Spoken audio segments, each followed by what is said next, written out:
Utkal Keshari doctor Harekrishna Mahtab को 126तम जयंती स्रष्टा और सृष्टि अनुष्ठान पक्षर आयोजित यह कार्यक्रम में शिक्षाविद दुशासन राउत सभापतित्व करथिबा बेले धामनगर पूर्वतन विधायक मुक्तिकांत मंडल अतिथि भाव जोग देइथिले।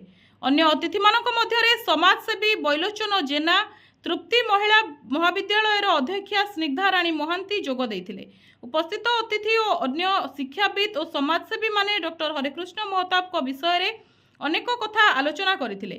स्रष्टा सृष्टि पक्षरु नारायण चंद्र बारिक अतिथि मानकु मंच रे आमंत्रण करथिले।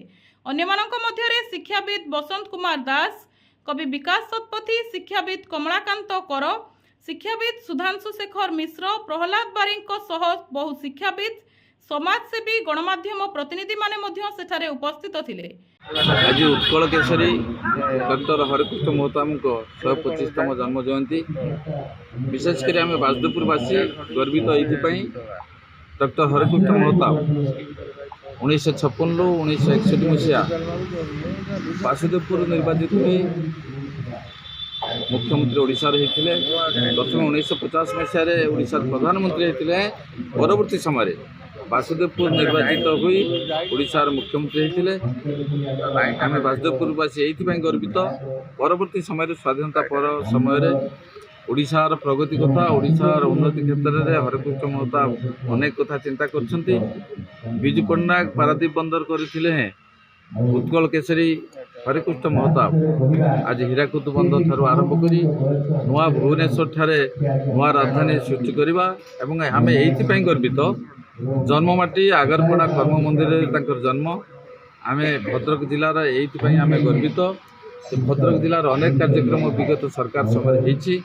आम आशा करूँ वर्तमान सरकार विशेष करी हरेकृष्ण महताब जन्म जयंती की जिते भारत भारत सरकार आरंभ कर राज्य सरकार ये जन्म जयंती को पालन करुँच। भाव हरेकृष्ण महताब बासुदेवपुर निर्वाचित हो मुख्यमंत्री होते।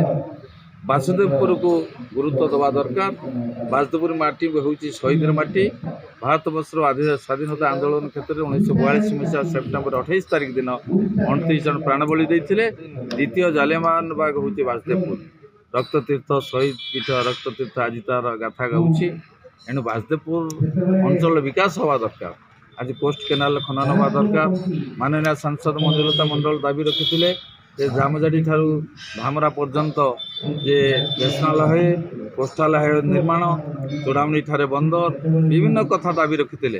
आम केवल एति बाकी रहा आम भविष्य कहब जे यार केते सुफल पाउछु ताई हेले जे बासुदेवपुर माटी जे शहीद पीठर माटी डॉक्टर हरेकृष्ण महताब माटी जे सबुदिन गुणगान करू। भद्रक आनंद प्रसाद राउत को रिपोर्ट NTV।